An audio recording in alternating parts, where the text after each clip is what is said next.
بسم اللہ الرحمن الرحیم۔ السلام علیکم۔ سن 583 ہجری میں سلطان صلاح الدین ایوبی رحمۃ اللہ علیہ نے ہر طرف جہاد میں بڑھتی کا اعلان فرما دیا۔ پھر آپ لشکر لے کر قبریہ کی طرف بڑھے اور بزور جنگ اسے فتح کر لیا۔ یہ صورتحال دیکھ کر صلیبیوں نے بھی لڑائی کی تیاری کی اور ہر دور و دراز اور قریب کے علاقوں کے صلیبی ان کے لشکر میں شامل ہونے لگے۔ سلطان صلاح الدین ایوبی رحمۃ اللہ علیہ کے لشکر میں 12,000 گھوڑ سوار تھے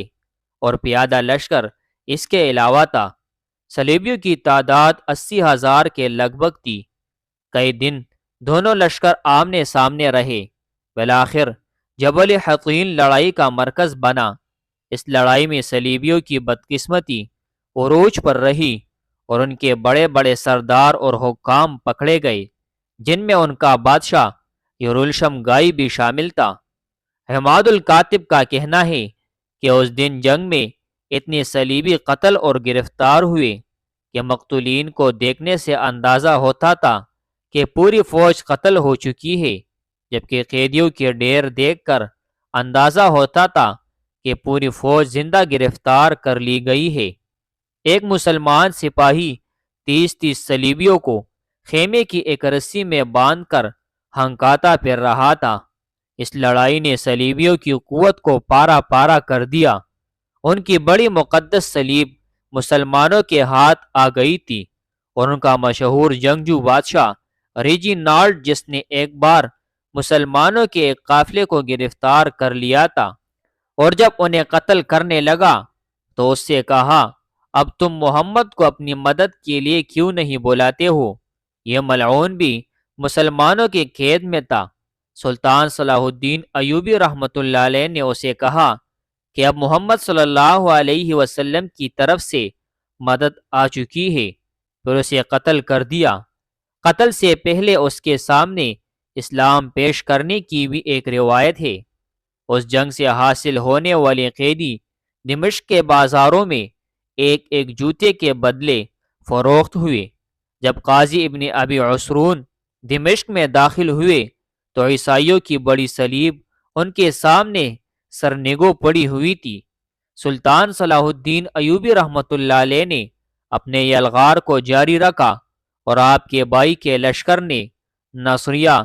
قیصاریہ، عسکا، صفوریہ، شقیف، فلا، تبنین، سیدا، بیروت، سور، اسقلان کے علاقے فتح کیے اور رملہ وغیرہ مضافاتی علاقے فتح کرنے کے بعد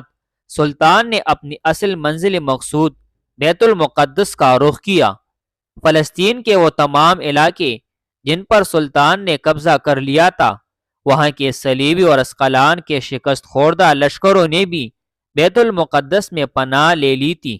اور 60,000 صلیبی جنگجو بیت المقدس پر اپنے قبضے کو برقرار رکھنے کے لیے جمع تھے۔ مسلمانوں نے پورے عزم اور ولولے کے ساتھ صلیبیوں پر حملہ کر دیا اور بالآخر صلیبیوں نے امان مانگی۔ سلطان نے ان کی درخواست قبول کر لی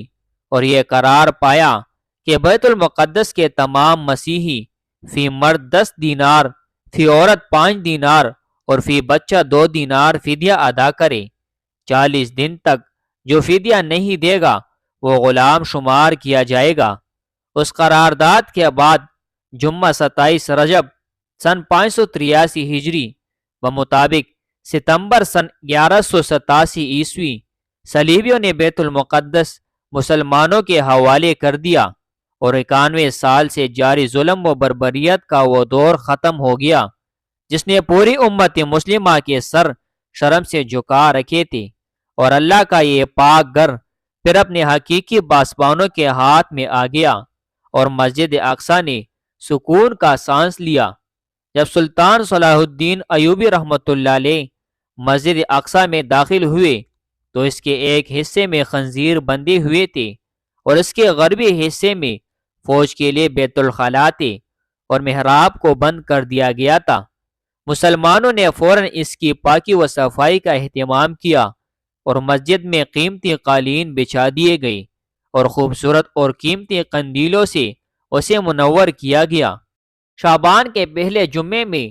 91 سال بعد مسجد اقصی سے دوبارہ آواز گونجی اور اس کے ممبر سے خطبہ دیا گیا،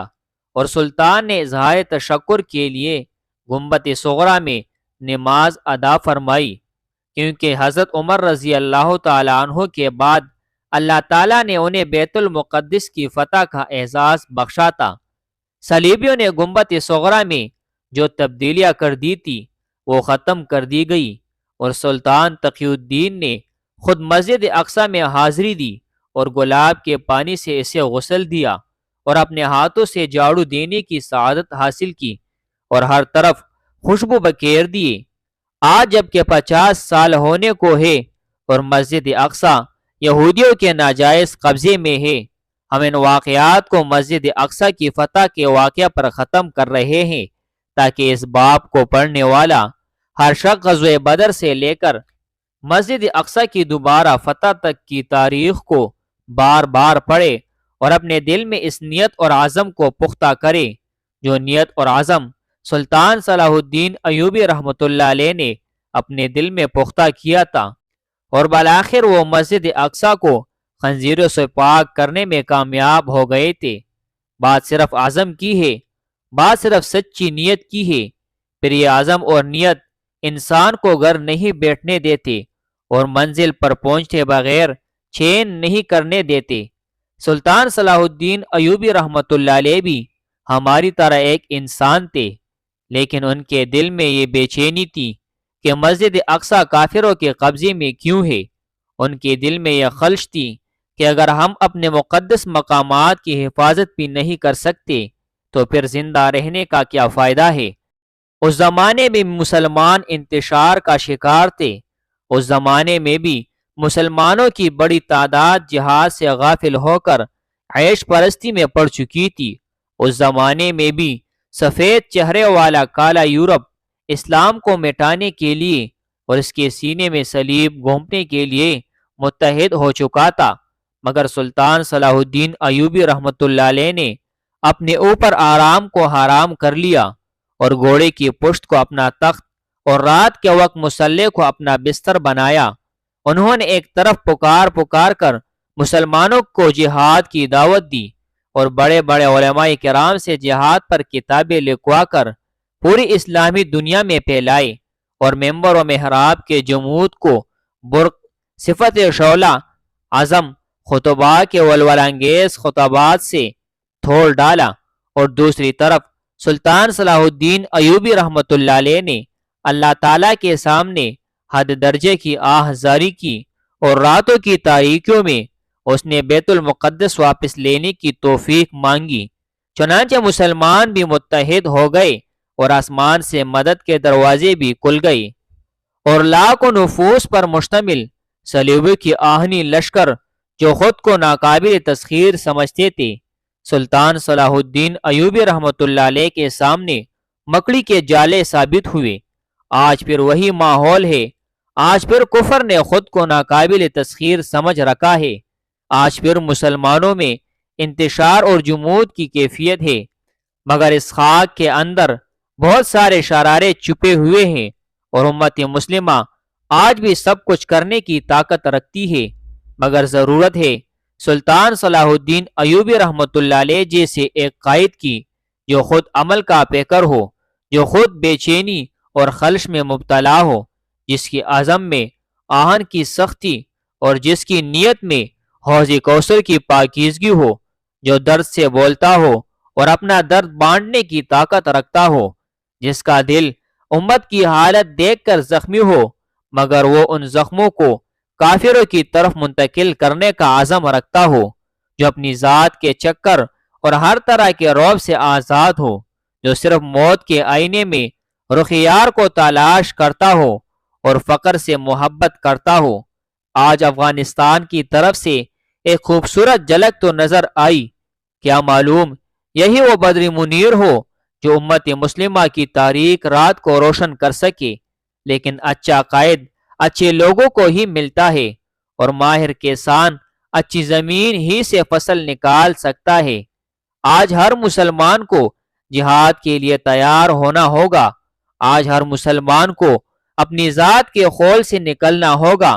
آج ہر مسلمان کو اپنے اندر آہنی عزم اور سچی نیت پیدا کرنی ہوگی۔ آج ہر مسلمان کو اسلامی ممالک کی ایک ایک چپا زمین آزاد کرانے کا عزم کرنا ہوگا۔ آج ہر مسلمان کو خون کے ایک ایک قطرے کا بدلہ لینے کی نیت کرنی ہوگی۔ آج مسلمانوں کو اسلام کی عظمت کی خاطر خاک اور خون میں تڑپنے کا شوق اپنے اندر پیدا کرنا ہوگا۔